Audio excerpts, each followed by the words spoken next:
క్రీస్తునందు ప్రియమైనటువంటి దేవుని బిడ్డలందరికీ తనైన దేవుణ్ణి ఆత్మతో సత్యముతో ఆరాధించడానికి వచ్చిన మీ అందరికి కూడా యేసుక్రీస్తు నామములో మీకు శుభములు తెలియజేస్తున్నాను. గడిచిన కొన్ని వారాలుగా ఒలివ చెట్టు అనే అంశాన్ని మనం ధ్యానిస్తున్నాం. దేవుడు చాలా మంచి సంగతులు మనకు నేర్పిస్తున్నాడు. ఒలివ చెట్టు దీర్ఘకాలం జీవిస్తుంది అన్న అంశాన్ని మనం ధ్యానించాం. రెండవదిగా సౌందర్యవంతమైన ఒలివ చెట్టు సౌందర్యాన్ని మనం జ్ఞాపకం చేసుకున్నాం. ఈ దినము పరిశుద్ధ లేఖన భాగం నుంచి చక్కని ఫలములు ఫలించే ఒలివ చెట్టు అన్న అంశాన్ని ధ్యానించాలని ఆశపడుతున్నాను. చక్కని ఫలములు ఫలించే ఒలివ చెట్టు అన్న అంశము దావీదు మహారాజు తన కీర్తనలు అన్న మాటలు మనం జ్ఞాపకం చేసుకుంటూ, నేనైతే దేవుని మందిరంలో పచ్చని ఒలివ చెట్టు వలె ఉన్నాను అన్న మాటను ధ్యానిస్తున్నా. దావీదు మహారాజు దేవుని మందిరంలో ఎలా ఉన్నాడంటే పచ్చని ఒలివ చెట్టు వలె ఉన్నాడో, అలా ఉండాలని ఇష్టపడుతున్నాడో. దేవుని మందిరం అనగా జీవంగల దేవుని సంఘము. మనం కూడా ఒలివ చెట్టు ఎలాంటి ప్రత్యేక లక్షణాలు కలిగి ఉంటుందో అలాంటి లక్షణాలతో ప్రభు సంఘములో మనం కూడా ఉండాలని దేవుడు ఇష్టపడుతున్నాడు. పోయిన వారము తన జనాంగాన్ని ఉద్దేశించి తండ్రిని దేవుడు ఏమంటున్నాడంటే, ఒలివ చెట్టు అంత సౌందర్యము అతనికి ఉండెను అంటాడు. అనగా అంత సౌందర్యం మనం కూడా కలిగి ఉండాలి. ఆ సౌందర్యము అంటే అర్థం ఏంటంటే యెహోవాను నమ్మకము, దేవుని నమ్మడము. దేవుణ్ణి నమ్మటం వలన ఆ సౌందర్యం వస్తుంది. దేవుని నమ్మిన వారి జీవితం ఎలా ఉంటుంది జ్ఞాపకం చేసుకున్నా. కాబట్టి ఒలివ చెట్టుకున్నంత సౌందర్యం మనం కలిగి ఉండాలి. అనగా దేవుని యందు నమ్మకం ఉంచాలి. దేవుని యందు నమ్మకం ఉంచిన వాడు జలముల యొద్ద నాటబడిన చెట్టు వలె ఉంటాడు. కాలువ యోర్లు తన్నినటువంటి చెట్టు వలె ఉంటాడు. వర్షము రాకపోయినను భయపడదు, చింతనందదు, కాపు మానదు. అనగా దేవుణ్ణి నమ్మిన వారి స్థితి అంత సౌందర్యంగా ఉంటుందని జ్ఞాపకం చేసుకున్నా. ఈ దినము ఇర్మీయా గ్రంథంలో మనం చదివిన పాఠ్యభాగంలో చక్కని ఫలము గల పచ్చని ఒలివ చెట్టని యెహోవా అతనికి పేరు పెట్టెను. చక్కని ఫలములు గల ఒలివ చెట్టని ఇజ్రాయేలు జనాంగమునకు తండ్రి అయిన దేవుడు పేరు పెడుతున్నాడండి. దేవుని మందిరంలో ఒలివ చెట్టులాగా ఉండాలి. ఆ చెట్టు పచ్చగా సౌందర్యంగా ఉండాలి. దేవుడు ఇంకా ఏం కోరుతున్నాడంటే చక్కని ఫలములు గల ఒలివ చెట్టుగా ఉండాలంట. దేవుని మందిరం ఎలా ఉండాలంటే చక్కని ఫలములు గల ఒలివ చెట్టు. దేవుని మందిరంలో అనగా జీవం గల దేవుని సంఘంలో ఒలివ చెట్లేవో ఉన్నావు, సంతోషమే, నువ్వు నేను. అయితే సౌందర్యంగా ఉన్నావు, సంతోషమే. అంత మాత్రం కాదండి.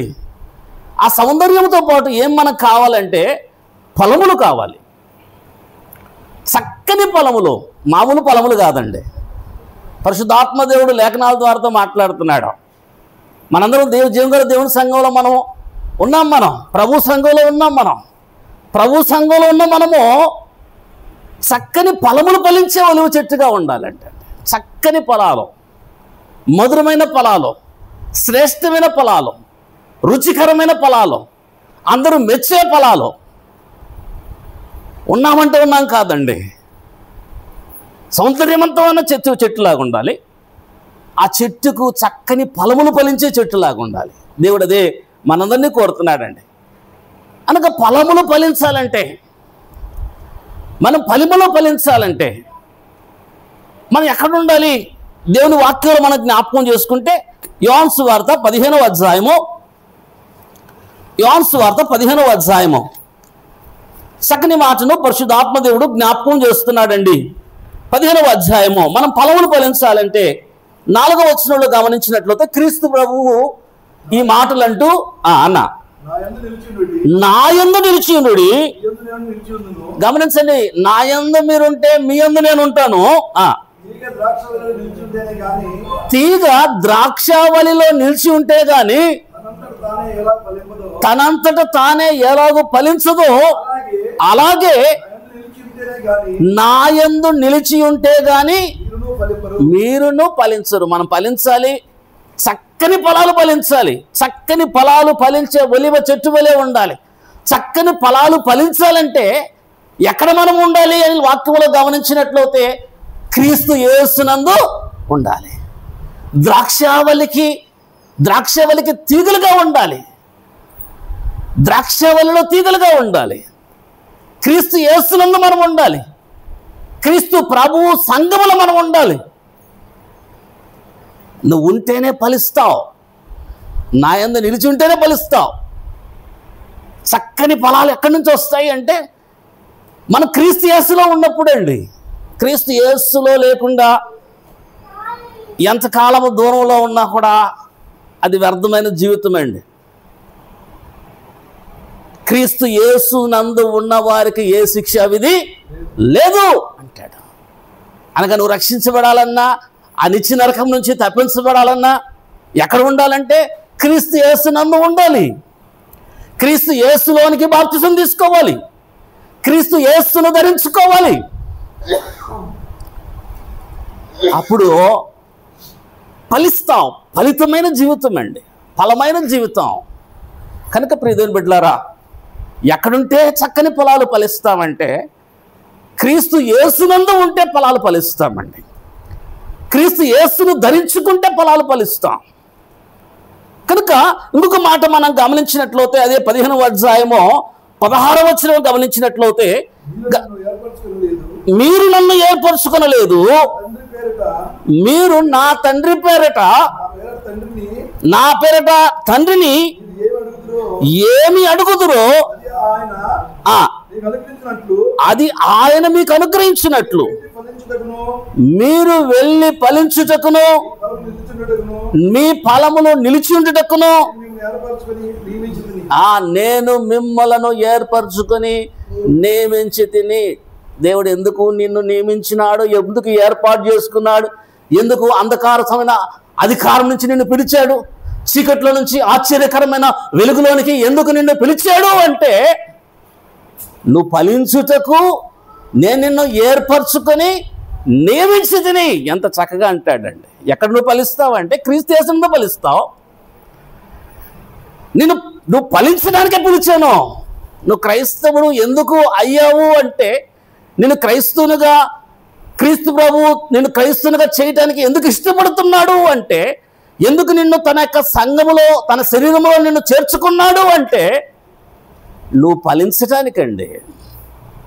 చక్కని ఫలాలు ఫలించటానికి, చక్కని ఫలాలు ఫలించటానికి ఆయన మనల్ని ఏర్పాటు చేసుకుని నియమించను అంటాడండి. అప్పుడు నువ్వు ఫలాలు ఫలిస్తూ క్రీస్తు ప్రభు పేరట ఏది తండ్రిని అడిగినా అది మీకు నేను ఇస్తానంటాడండి. అది అనుగ్రహించబడతాయి. ప్రభు సంఘంలో ఉంటూ మనము చక్కని ఫలాలు ఫలిస్తూ తండ్రిని దేవుణ్ణి ఏది అడిగినా, అయ్యా యేసే నామములో నాకు ఇది దయచేయి, నాకు ఇది ఇయ్య అని అడిగితే ఆయన ఖచ్చితంగా ఇస్తాడండి. అదే వాక్యం ద్వారా మనందరిని హెచ్చరిస్తున్నాడు. కనుక ఎక్కడ ఫలిస్తాము అంటే క్రీస్తు యేసులో ఫలిస్తాం. చక్కని ఫలాలండి. ఎందుకు ఆయన మనల్ని ఏర్పాటు చేసుకొని ఎందుకు పిలిచాడు అంటే మనం ఫలించడానికి ఆయన ఏర్పాటు చేసుకొని పిలిచాడండి. తర్వాత ఇంకొక మాట మనం గమనిస్తే అదే 15వ అధ్యాయం 8వ వచనం గమనిస్తే 15:8 ఎప్పుడైతే నువ్వు ప్రభు సంఘములో ఉండి బహుగా ఫలిస్తావో నా తండ్రి మహిమపరచు. క్రీస్తు అంటున్నాడండి, మీరు ఎప్పుడైతే చక్కని ఫలాలు ప్రభు సంఘంలో ఉంటూ చక్కని ఫలాలు ఫలిస్తూ పచ్చని ఒలివ చెట్టు వలె నువ్వు ఉంటావో ఎవరికి మహిమ అంటే తండ్రిని దేవునికి మహిమ. తండ్రి నామము మహిమపరచబడుతుంది. కనుక నువ్వు ఫలాలు ఫలిస్తూ ఉంటే దేవుని నామం ఎంత మహిమపరచబడుతుందండి. ఫలాలు లేకుండా మూడు బారిన చెట్టులాగా సంఘంలో నువ్వు ఉంటే, ఫలాలు లేకుండా ఎండిపోయిన చెట్టు వలె నువ్వు ఉంటే సంఘంలో, ఫలాలు లేకుండా ఎంతకాలము ప్రభు సంఘంలో ఉన్న ఫలాలు లేని స్థితిలో ఉంటే ఫలించని ప్రతి చెట్టు నరకబడి అగ్నిగుండములో వేయబడుతుంది. ప్రభు సంఘంలో ఉంటూ చక్కని ఫలాలు లేకుండా ఉన్నావు అనుకోండి, ఎంతకాలమో ఇంకా తిరిగి నీళ్లు పోయాలి, ఎంతకాలం వాక్యం చెప్పాలి, ఎంతకాలమో ఫలాలు లేకుండా ఉంది కాబట్టి నరికేయమంటాడండి దేవుడు.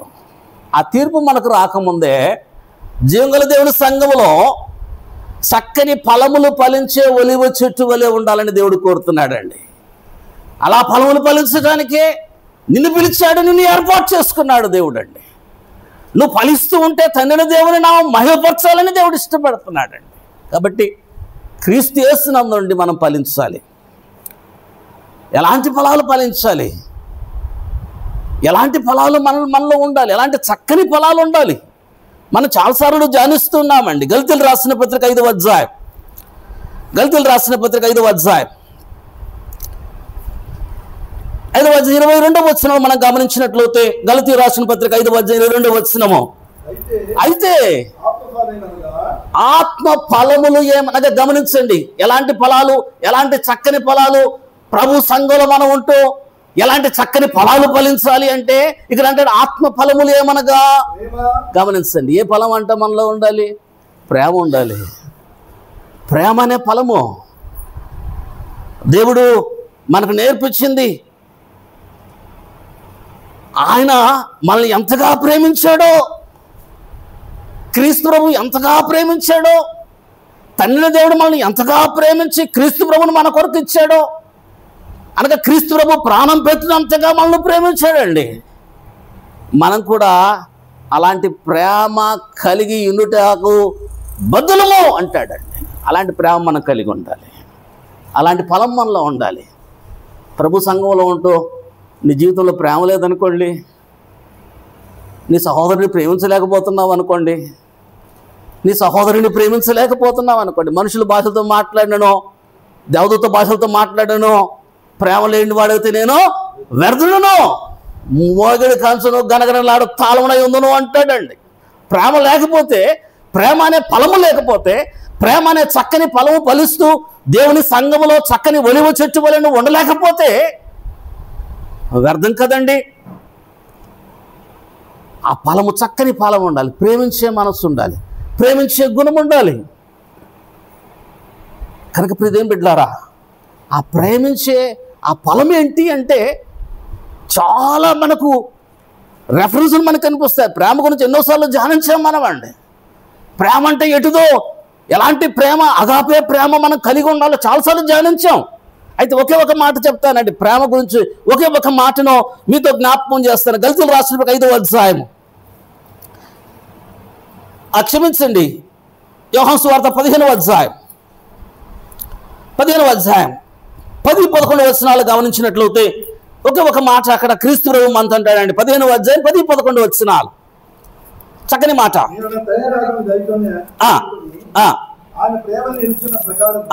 నా తండ్రి ఆజ్ఞలను గైకొని ఎడల, గైకొని ఆయన ప్రేమందు నిలిచిన ప్రకారం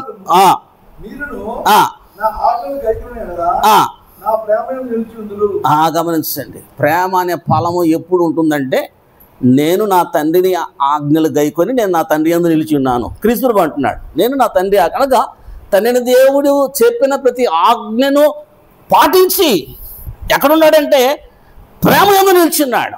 అనగా ప్రేమ అనే ఫలము ఎప్పుడు మనం కలిగి ఉంటామంటే, దేవుని ఆజ్ఞను ఎప్పుడైతే అనుసరించి నడుస్తావో నువ్వు ప్రేమలో ఉన్నట్టండి, దేవుని ప్రేమ యందు ఉన్నట్టు, నిలిచిన్నట్లు.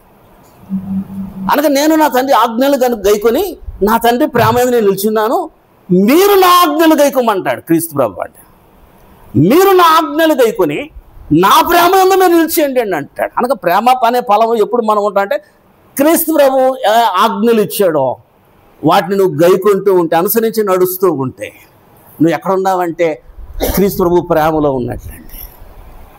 క్రీస్తు ప్రభు ఇచ్చిన ఆజ్ఞ, క్రీస్తు ప్రభు ఇచ్చిన ఆజ్ఞలు అవన్నీ కూడా అపోస్తలులు మనకు గ్రంథస్థం చేశారు. ఏ సంగతులు క్రీస్తు ప్రభు చేత బోధించబడ్డారో వాటన్నిటినీ కూడా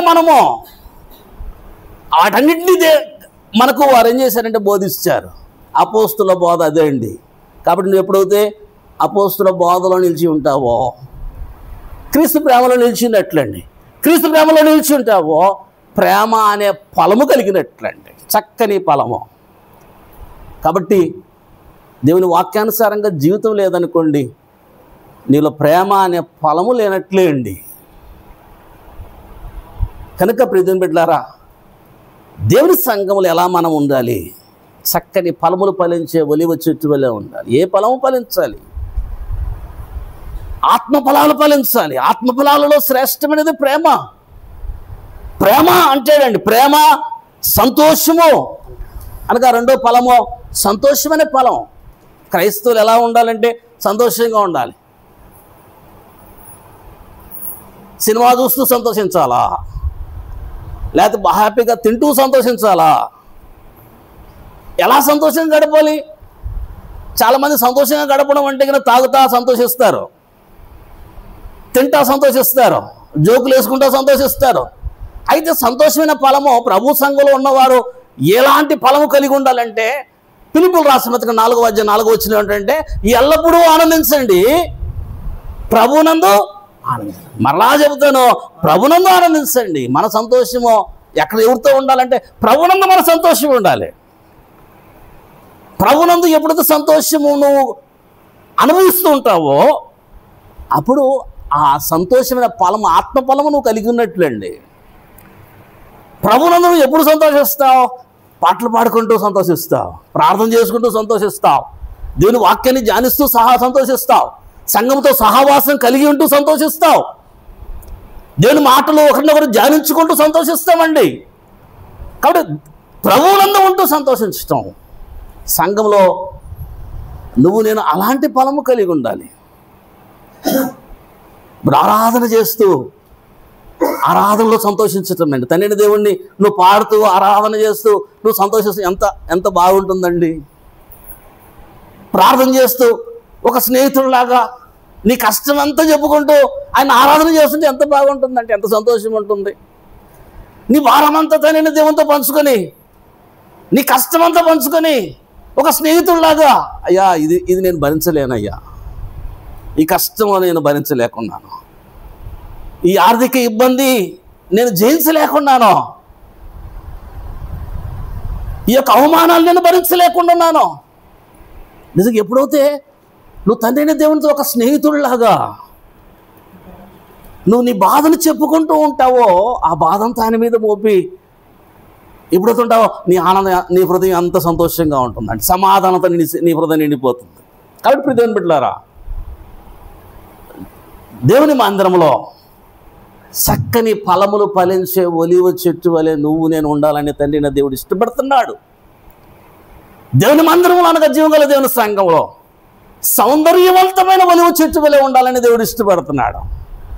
జీవగల దేవుని సంఘములో నిత్యము అనగా శాశ్వత కాలము జీవించే ఒలివ చెట్టు వలె ఉండాలని దేవుడు ఇష్టపడుతున్నాడు. నువ్వు నేను ఎలా ఉన్నా ఒకసారి మనం పరీక్షించుకుందామండి. చక్కని ఫలాలు ఫలించే ఒక పచ్చని చెట్టు వలె దేవుని మందిరంలో మనం ఉన్నామా? ప్రేమ అనే ఫలం మనలో ఉందా?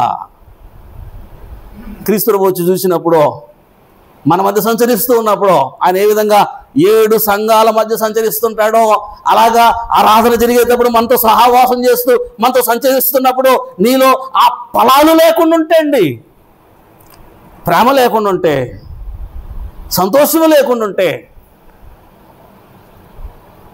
సమాధానము లేకుండా ఉంటే, ఈరోజు చాలా మందిలో సమాధానం ఉండట్లేదండి, సమాధానం ఉండట్లేదండి. చాలా కుటుంబాల్లో సమాధానం ఉండట్లేదు. కారణం ఏంటంటే, సమాధాన బంధము కావాలంటే మనకు సహింపు జీవితం చాలా ప్రాముఖ్యమండి.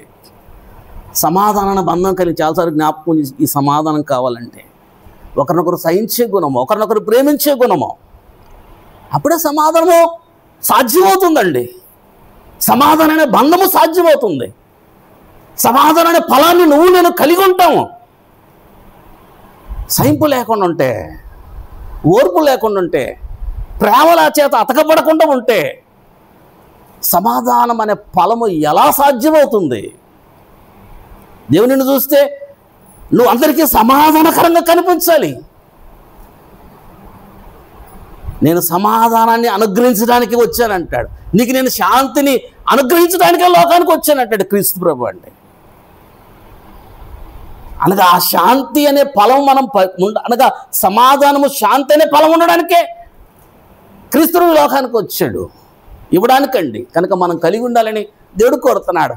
సమాధానం అంటే అనేక మంది అనుకుంటున్నట్లుగా చూడండి, రోమిలకు రాసిన పత్రిక 14:17 గమనిస్తే, రోమిలకు రాసిన పత్రిక 14:17 చక్కని మాటను పరిశుద్ధాత్మ దేవుడు జ్ఞాపకం చేస్తున్నాడు. రోమిలకు రాసిన పత్రిక 14:17 14:17 దేవుని రాజ్యము భోజనమును పానమును కాదు కానీ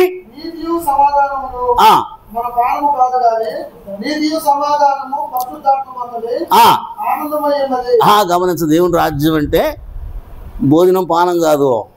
అనేకులు దేవుని రాజ్యం అంటే ప్రభు సంఘము, ప్రభు సంఘ సహవాసము.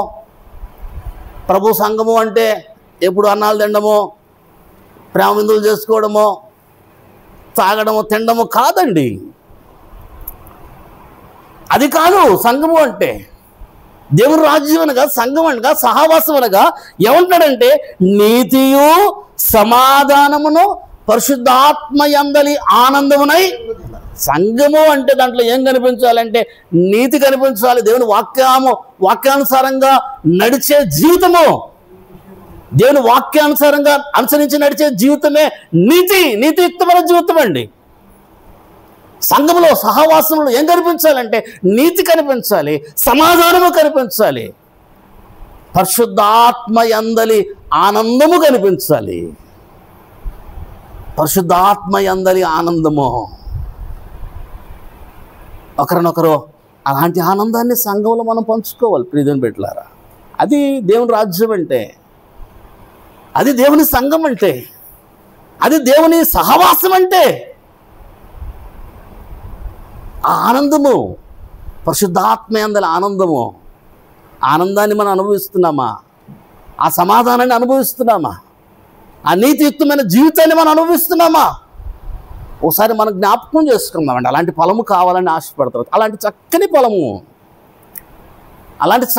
ఫలము కావాలని ఆశపడుతున్నాడు దేవుడు అండి. అలాంటి చక్కని ఫలాలు, ఆ 9 ఫలాలు, ఆత్మ ఫలాలు, దీర్ఘశాంతము, దయాళుత్వము, మంచితనము, విశ్వాసము, సాత్వికము, ఆశా నిగ్రహము, వీటన్నిటినీ కలిగి ఉండాలి. దాతృత్వము మంచితనం అంటే అండి. దాతృత్వము ఒక మంచితనము. ఎప్పుడైతే నువ్వు మంచితనం కలిగి ఉంటావో, దాతృత్వం కలిగి ఉంటావు, క్రీస్తు ప్రభు అంటాడండి, మీలో ఎవరు నాయకుడిగా ఉండాలో వాడు ఎలా ఉండమంటాడు అంటే అండి, పరిచారకుడిగా ఉండమంటాడు. ఈరోజు అనేక మంది కొంతమంది చాలామంది ఏమనుకుంటారంటే, నేను ఇన్ని సంవత్సరాల నుంచి సంఘములకు వస్తున్నా, నాకు ఎలాంటి గుర్తింపు లేదనుకుంటా. ఏమనుకుంటారమ్మా? ఇన్ని సంవత్సరాలు సంఘానికి వస్తున్నా, గుర్తింపు లేదనుకుంటా, నన్ను ఎవరు గుర్తించట్లేదంట. ఆ గుర్తింపు పొందే అవకాశం నీలోనే ఉందండి. నువ్వు అందరినీ ప్రేమించు, అందరికీ పరిచారకుడిగా ఉండు. అన్న జేమ్స్ అని అందరూ వందనాలన్నా అంటారు. అనగా అందరితో బాగా ప్రేమించు, అందరితో కలివిడిగా ఉండు. నువ్వు వందనాలు చెప్పు, ఏ అమ్మా బాగున్నావా, కొన్ని వారం చర్చకి రాలేదేమి, ఇంట్లో పరిస్థితులు బాగలేవా, నువ్వు పలకరించు. నువ్వు కనిపిస్తే ఎక్కడైనా వందనాలు చెప్తారు, ఎక్కడైనా ప్రేమిస్తారు, ఎక్కడైనా కూడా నీ మాట వింటారు. కనుక మన గమ్మున వెళ్ళిపోతున్నావు అనుకోండి, నువ్వు ఎవరికి పరిచర్య చేసే పరిచారకుడిగా నీ ప్రేమని, నీ మంచితనాన్ని, నీ దయాళుత్వాన్ని, నీ దీర్ఘశాంతాన్ని పంచలేని స్థితిలో మనం ఉన్నామనుకోండి, ఎన్ని సంవత్సరాలు ఉన్నా కూడా నువ్వంటే ఎవరికి తెలియదండి. నువ్వంటే ఎవరికి తెలియదు. నువ్వు ఎప్పుడూ నాయకుడిగా ఉండలేవు. క్రీస్తు ప్రభువు నాయకుడిగా ఉండడానికి శిష్యుల పాదాలు కడిగాడండి. నాయకుడైన వాడు ఇలా ఉండాలి, పరిచారకుడిగా ఉండాలి, అందరికీ వందనాలు చెప్పేవాడుగా ఉండాలి, అందరినీ ప్రేమించేవాడుగా ఉండాలి, విశ్వాస గృహం ఏడులా మనందరం కూడా ఆ ప్రేమని పంచుకునేవారుగా ఉండాలి. అప్పుడు ఆటోమేటిక్గా సంఘము చేత మనం గుర్తించబడతామండి. సంఘము చేత మనం గుర్తించబడతాం.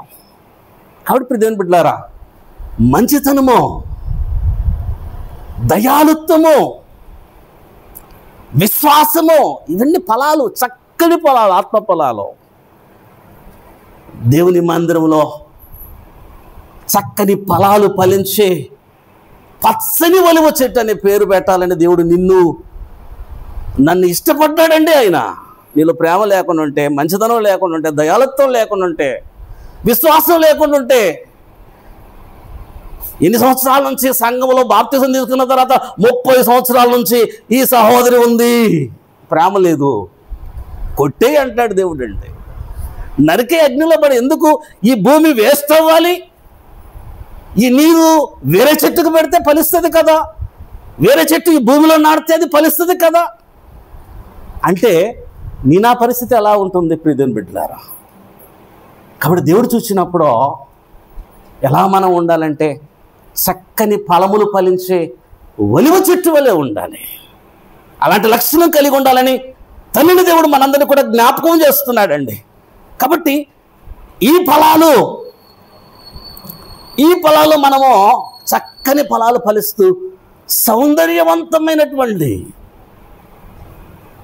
దీర్ఘకాలము జీవించేటువంటి ఒలివ చెట్టు వలె నువ్వు నేను ఉండాలని దేవుడు మనందరినీ కూడా కోరుతున్నాడండి. కాబట్టి ఇలాంటి ఫలాలు ఫలించే వారుగా ఉండాలి. ఇలాంటి ఫలాలు ఆయన వచ్చి వెతికినప్పుడు మన దగ్గర లేకుండా ఉంటే దేవుని తీర్పుకు మనం గురి అవుతామేమో ఒకసారి ఆలోచించాలని ప్రభుపేట మనందరినీ కోరుతున్నాను. తర్వాత రెండోదిగా మనం జ్ఞాపకం చేసుకుందాం హెబ్రీయులకు రాసిన పత్రిక 12వ అధ్యాయం దాకా మనం చదువుకున్నాం.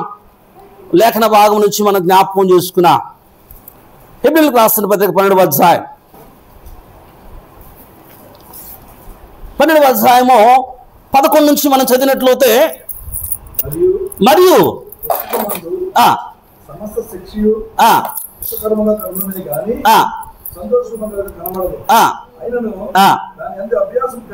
దాని యందు అభ్యాసం కలిగిన వారికి అది నీతియను సమాధానకరమైన ఫలమిచ్చును. నీతి అనే ఫలము, మనము ఏ ఫలము కలిగి ఉండాలి అంటే, ఎలాంటి చక్కని ఫలము కలిగి ఉండాలంటే నీతి అను సమాధానకరమైన ఫలం అండి. చక్కని ఫలం దేవుని మందిరం, దేవుని సంఘంలో ఉన్నట్టు నువ్వు నేను నీతి అను ఫలం. ఇది ఎలా వస్తుంది? ఇది ఎలా వస్తుంది అంటే పై వచనంలో ఎప్పుడైతే శిక్షా ఫలము నువ్వు అనుభవిస్తావో అంటాడు. శిక్షా ఫలం అనుభవిస్తే చాలా చక్కని మాట అండి. అంటాడు ఆయన నిన్ను గద్దించినప్పుడు విసుకకము అంటాడు. ఒక్కొక్కసారి దేవుడు నిన్ను గద్దిస్తాడు, దేవుడు నిన్ను శిక్షిస్తాడు, దేవుడు నన్ను సరిచేయటానికి ప్రయత్నం చేస్తాడు, నన్ను శిక్షించడానికి ప్రయత్నం చేస్తాడు. ఒక తండ్రి కుమారుణ్ణి శిక్షించినట్లుగా ఆయన మనల్ని శిక్షిస్తాడు.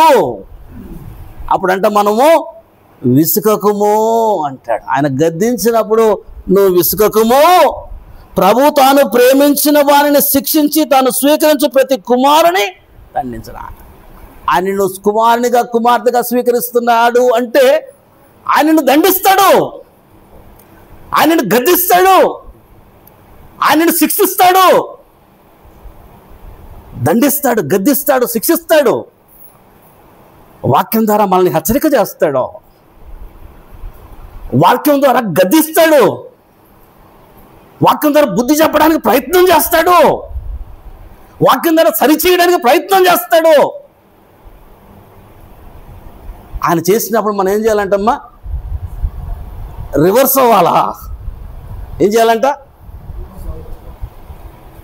మన సాధారణంగా మనుషుల లక్షణం ఏంటంటే, ఒక తప్పు అమ్మ నువ్వు చేయకూడదు అంటే 100 తప్పులు మనం చూపిస్తారు. నువ్వు తక్కువగా, నువ్వు ఇన్ని చేస్తున్నావు, మానవ స్వభావం అండి. అయితే దేవుడు చెప్తున్నాడు, ఆయనను గద్దించినప్పుడు, ఆయనను హెచ్చరించినప్పుడు, ఆయనకు బోధించినప్పుడు విసుక్కోవద్దు. ఆయనను శిక్షించినప్పుడు ఆ శిక్షను నువ్వు తృణీకరించొద్దు, ఆ శిక్షా ఫలాన్ని నువ్వు తృణీకరించొద్దు. ఎందుకంటే నువ్వు కుమారుడు కుమార్తెవు కాబట్టి ఆయన గద్దిస్తున్నాడు. నేను సరిచేయడానికి ప్రయత్నం చేస్తున్నాడు. నీతియుక్తమైన జీవితంలో నువ్వు జీవించడానికి ఆయన ఇష్టపడుతున్నాడు. నువ్వు జీవించాలని ఇష్టపడుతున్నాడు. అందుకే ఆయన గద్దించి శిక్షించి ఆయన సరిచేయడానికి ప్రయత్నం చేస్తున్నాడు. నువ్వు దాన్ని తృణీకరించొద్దు అంటాడండి. దాన్ని ఎందుకంటే ఆయనను ప్రేమిస్తున్నాడు. తర్వాత ఏమంటున్నాడు చూడండి, శిక్షాఫలం పొందుటకై మీరు సహించుచున్నారు, దేవుని కుమారులను ఆయన చూస్తున్నాడు, తండ్రి శిక్షింపని కుమారుడు ఎవరు అంటాడు. తండ్రి శిక్షించని, భౌతిక సంబంధంగా మన తండ్రులు మనల్ని శిక్షిస్తారు.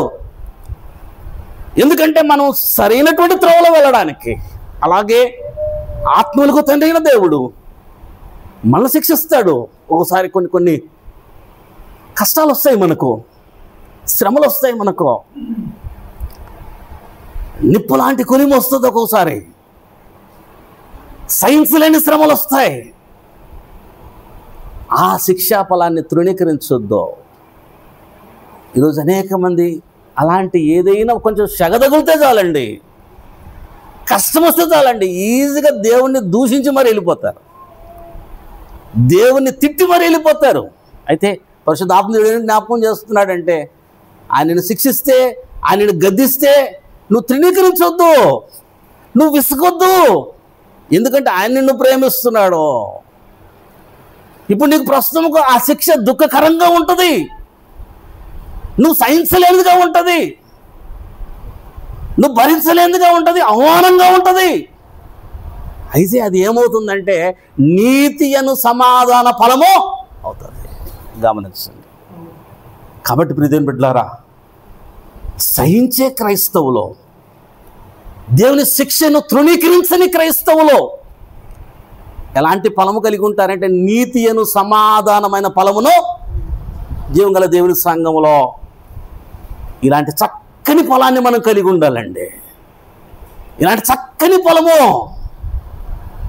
దేవుడు గద్దించినప్పుడు, దేవుడు బుద్ధి చెప్పినప్పుడు, దేవుడు ఖండించినప్పుడు, దేవుడు శిక్షించినప్పుడు, ఎందుకంటే నిన్ను ప్రేమిస్తున్నాను కనుక అంటాడండి. ఒకవేళ నువ్వు ఆయన నిన్ను శిక్షించకపోతే, గద్దించకపోతే నువ్వు దుర్భేజునివే కానీ కుమారుని కాదు అంటాడండి. ఆయన బిడ్డలం కాబట్టి ఆయన బీజంలో నుంచి మనం పెట్టామండి. ఆయన బీజం నుంచి, వాక్యమైన సజీవమైన వాక్యమైన విత్తనం నుంచి మనం పుట్టాం కాబట్టి మనం ఆయన పిల్లలము. ఆయన మనకు తండ్రి, మనల్ని శిక్షిస్తాడు, గద్దిస్తాడు, బుద్ధి చెప్తాడు. ఆ శిక్షా ఫలాన్ని నువ్వు తృణీకరించకుండా నువ్వు అనుభవిస్తే నీతి సమాధాన ఫలమును ఫలిస్తావు. ఒకవేళ నువ్వు తృణీకరిస్తే నువ్వు దుర్బేజునివే కానీ అంటాడు. అనగా వేరే బీజం నుంచి పుట్టిన వాడివి, అనగా దేవుని బిడ్డవు కావు అంటాడు. ఆ శిక్షను నువ్వు తృణీకరిస్తాడు. కాబట్టి దేవుని బిడ్డలారా, ఆత్మఫలాలు, చక్కని ఆత్మఫలాలు మనలో ఉండాలని ఆయన కోరుతున్నాడు. జీవంగల దేవుని సంఘములో చక్కని ఆత్మఫలాలు కలిగిన పచ్చని ఒలివ చెట్టు వలె మనం ఉండాలని ప్రభువు కోరుతున్నాడు. నీతి అను సమాధానకరమైనటువంటి ఫలము మనము కలిగి ఉండాలని ఆయన కోరుతున్నాడు. అలాంటి ఫలము, చక్కని ఫలము క్రైస్తవులైన మనలో మనం ఉండాలని కోరుతున్నాడండి. కాబట్టి దేవుడు చేసే శిక్షను, ఆయన గద్దింపును, ఆయన దండింపును మనం తృణీకరించొద్దని వాక్యం ద్వారా మరోసారి మనందరూ హెచ్చరిక చేస్తున్నాడు. రోమీయులకు రాస్తున్న పత్రిక 6వ అధ్యాయం 22వ వచనం గమనిస్తే, రోమీయులకు రాస్తున్న పత్రిక 6వ అధ్యాయం 22వ వచనం,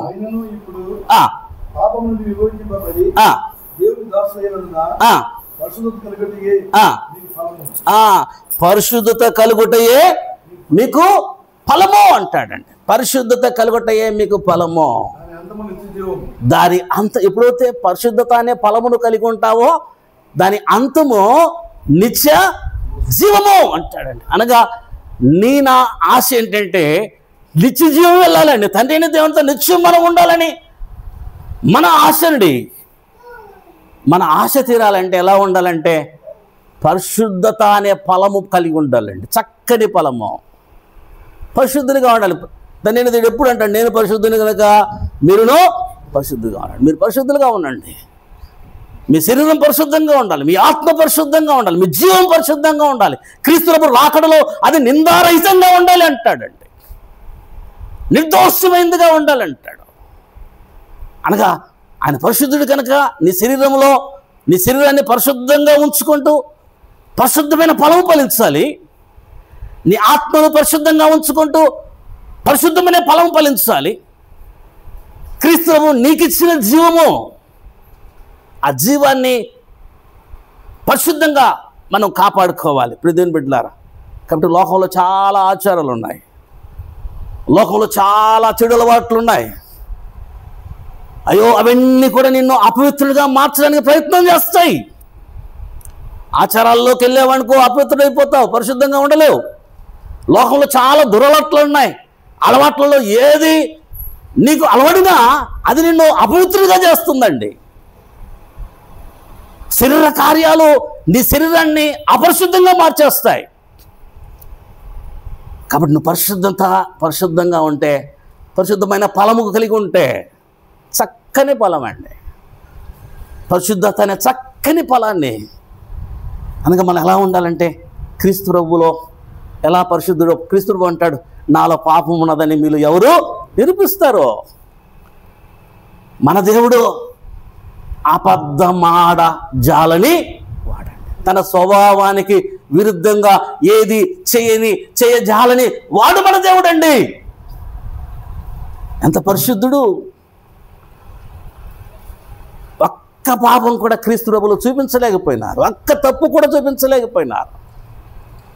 అలా జీవించి ఆయన మరణించి సమాధి చేయబడి తిరిగి మృత్యుంజయుడిగా లేచినటువంటి క్రీస్తు ప్రభు. ప్రియమైన బిడ్డలారా, కాబట్టి జీవగల దేవుని సంఘంలో ఎలాంటి ఫలాన్ని దేవుడు చూడాలని ఇష్టపడుతున్నాడంటే, పరిశుద్ధత అనే ఫలాన్ని చూడాలని దేవుడు ఇష్టపడుతున్నాడండి. కాబట్టి అలాంటి ఫలము నేను కలిగి ఉండాలని దేవుడు కోరుతున్నాడు. అలాంటి ఫలము కలిగిన పచ్చని ఒలివ చెట్టు వలె ఉండాలి జీవగల దేవుని సంఘంలో. తర్వాత ఇంకొక మాట మన జ్ఞాపకం చేసుకున్నట్లయితే, హెబ్రీయులకు రాసిన పత్రిక 13వ అధ్యాయం, హెబ్రీయులకు రాసిన పత్రిక 13వ అధ్యాయం 15వ వచనం, 13-15 వచనం చక్కని మాటను అక్కడ క్రీస్తు తండ్రి దేవుడు మన అపోస్తుల బోధ ద్వారా మనకు హెచ్చరిక చేస్తున్నాడండి. 13-15 హెబ్రీయులకు రాసిన పత్రిక 13వ అధ్యాయం 15వ వచనం. కాబట్టి గమనించండి, కాబట్టి ఆయన అనగా క్రీస్తు ప్రభు ద్వారా ఎల్లప్పుడూ అనగా తండ్రైన దేవునికి క్రీస్తు ప్రభు ద్వారా ప్రతి క్రైస్తవుడు స్తుతి యాగము చేయాలి. గమనించండి, తండ్రైన దేవునికి క్రీస్తు ప్రభు ద్వారా ఎప్పుడు కూడా స్తుతి యాగం చేయాలి. ఎలా స్తుతి యాగం చేయాలి అనగా, మనందరం ఇక్కడ ఆరాధనకు వచ్చే మనందరము కూడా అండి, మనందరికీ దేవుడిచ్చిన హెచ్చరిక ఏంటంటే, తండ్రిని దేవునికి స్తుతి యాగం చేయాలి అనగా స్తుతి యాగము మనం సమర్పించాలి. ఎట్లా అంటే క్రీస్తు ప్రభు ద్వారా. ఎట్లా స్తుతి యాగం చేయాలంటే, చదువునా, జీవాఫలం అర్పిస్తూ అంటాడు. ఏమంటాడు? జీవాఫలం అర్పిస్తూ స్తుతి యాగం చేయమంటాడు.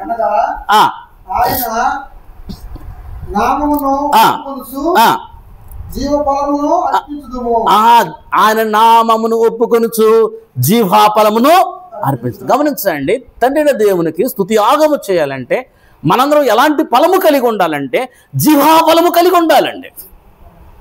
జీవాఫలము, జీవ అనగా